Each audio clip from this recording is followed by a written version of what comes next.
Hello everyone, আসসালামু আলাইকুম। আশা করি সবাই ভালো আছেন। আল্লাহর রহমতে আমিও ভালো আছি। কুরবানির গরুর মাংস এখানে 4.5 কেজি আছে। বাবা আজকে আবদার করছে চুই ঝাল দিয়ে, যাতে বাবাকে আমি খুব সুন্দর করে গরুর মাংসটা রান্না করে দিই। আর আমার হাতের গরুর মাংসটা আমার বাসার সবাই অনেক বেশি পছন্দ করে। ফার্স্টে এখানে আমি 4.5 কেজির থেকে 4 কেজি মতো গরুর মাংস নিছি, আনুমানিক বললাম, যেহেতু কোরবানির গোশ একভাবে রাখা হয়েছে। সো ফার্স্টে আমি নিয়ে নিচ্ছি হচ্ছে পেঁয়াজ কুচি। এখানে আমার 10টা পেঁয়াজ কুচি আছে। এখানে আছে হচ্ছে আদা, রসুন, জিরা এবং হচ্ছে আস্ত কাঁচামরিচ, সাথে কয়েকটা হচ্ছে লবঙ্গ এবং একটু দারচিনি, সবকিছু দিয়ে ভালো করে পেস্ট করে নিয়া। এখন দিয়ে দিচ্ছি হচ্ছে হলুদের গুঁড়া 2 চামচ, ধনিয়ার গুঁড়া 2 চামচ, লবণ দিয়ে দিচ্ছি হচ্ছে 2 চামচ, মানে 3 চামচ দিলাম। লবণটা হচ্ছে স্বাদ অনুযায়ী, পরে আবার দেওয়া যায়, প্রবলেম হয় না।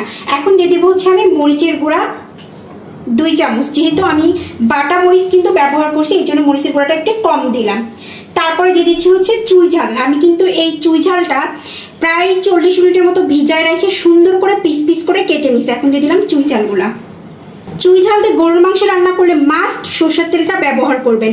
এখন দিয়ে দিব হচ্ছে আমি সরিষার তেল। এখন দিয়ে দিব আস্ত মশলাগুলা। দারচিনিটা একটু ভেঙে দিব। এই দারচিনিটার ফ্লেভার জাস্ট অসাম। এখন আমি এগুলোকে খুব ভালো করে হাত দিয়ে ম্যারিনেট করে নিব। এই মাংসটা, বিশেষ করে চুই ঝালের মাংসটা সরষের তেল দিয়ে প্রত্যেকটা মশলা এইভাবে দিয়ে ভালো করে ম্যারিনেট করে নিলে এই মাংসটা খেতে যে এত মজা লাগে বলার বাইরে। যাদের বাসায় কুরবানির গরু মাংস আছে বা হচ্ছে মাংস কিনে নিয়ে আসবেন, অবশ্যই তারা চুই ঝাল দিয়ে মাস্ট ট্রাই করবেন। আর আমি যেহেতু যশোর খুলনার মেয়ে, আমার বাসায় কিন্তু চুই ঝাল সবসময়ই থাকে, কারণ যখনই আমি যশোরে যাই তখন আমি চুই ঝাল বেশ করে কিনে নিয়ে আসি, কারণ ওইখানে অথেন্টিক চুই ঝালটা পাওয়া যায়। এখন আমি ঢাকনা দিয়ে ঢেকে চুলার আঁচটা একদম মিডিয়াম পর্যায়ে রাখবো। 20 মিনিট এভাবে আমি জাল হতে দিব। 20 মিনিট পরে আমি ঢাকনাটা উঠাইলাম। এত সুন্দর স্মেল আসতেছে মাশাআল্লাহ। এখন একটু নাড়াচাড়া করে দিচ্ছি ভালো করে। এই যে হাতে মাখানোর পরে কালারটা কিন্তু অনেক সুন্দর আসে, কষাইলেও কালারটা সুন্দর আসে। তবে আমার কাছে মনে হয় সরষের তেল দিয়ে গরুর মাংস রান্না করলে বেস্ট একটা টেস্ট আসে।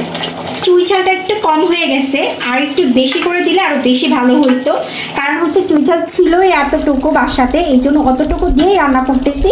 যদি আমি রিসেন্টলি যাব বাড়িতে তখন আবার বেশি করে কিনে নিয়ে আসবো।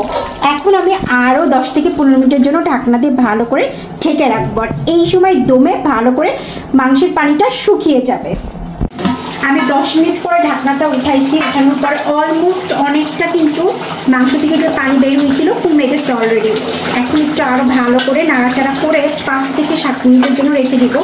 একেবারে ভালো করে কষানো হয়ে যাবে মাংসটা।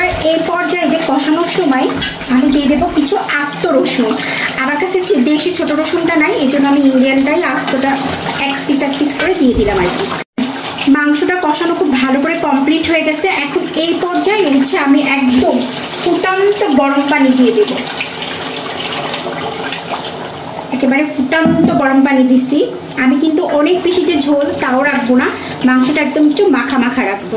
যেহেতু মাংসটা কষানোর পরে আরও কিছুক্ষণ ভালো করে সিজে সফট করব, মাংসটা বেশ সফট করব, এই জন্য একটু আমি পানির পরিমাণটা আরেকটু দিয়ে দিচ্ছি। আমার যেহেতু মাংসের পানি দেওয়া হয়ে গেছে কমপ্লিট, এখন আমি ঢেকে দিব 20 থেকে 25 মিনিটের জন্য মিডিয়াম আঁচে রাখবো। আর এর ভিতরে আমি আমার সালাডটা বানাই ফেলাবো, আর আলু ভর্তাটা। আমার একদম পারফেক্টলি আলহামদুলিল্লাহ মাংসটা রান্না কমপ্লিট হয়ে গেছে। ওই দিক থেকে বাবাও জুম্মার নামাজ পড়ে চলে আসছে। এখনই খাবার খেতে দিব সবাইকে, তার জন্য ফার্স্টে হচ্ছে মাংসটা তুলে নিয়েছে। যে কি সুন্দর কালার আসছে মাশাআল্লাহ। আলু ভর্তা কমপ্লিট হয়ে গেছে।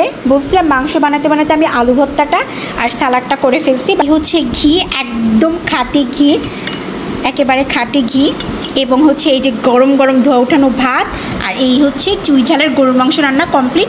এখন বাবার জন্য এই যে ভাতটা বাড়ছি, বাবা এখন খাওয়া দাওয়া করবে আর রিভিউ দিবে যে রান্নাটা কেমন হয়েছে। সে হয়েছে সুন্দর। তুমি আমাকে কতদিন ধরে বলতেছিলা, বাট আমার পরীক্ষার জন্য আমি কোনো কিছু করে দিতে পারি নাই। এখন ফাইনালি হ্যাঁ আমাদের যশোর খুলনার বিখ্যাত চুই ঝাল। আর আজকে সব কিছু হচ্ছে আমাদের যশোর খুলনার মতো রান্না বাড়া হয়েছে, একেবারে পারফেক্ট।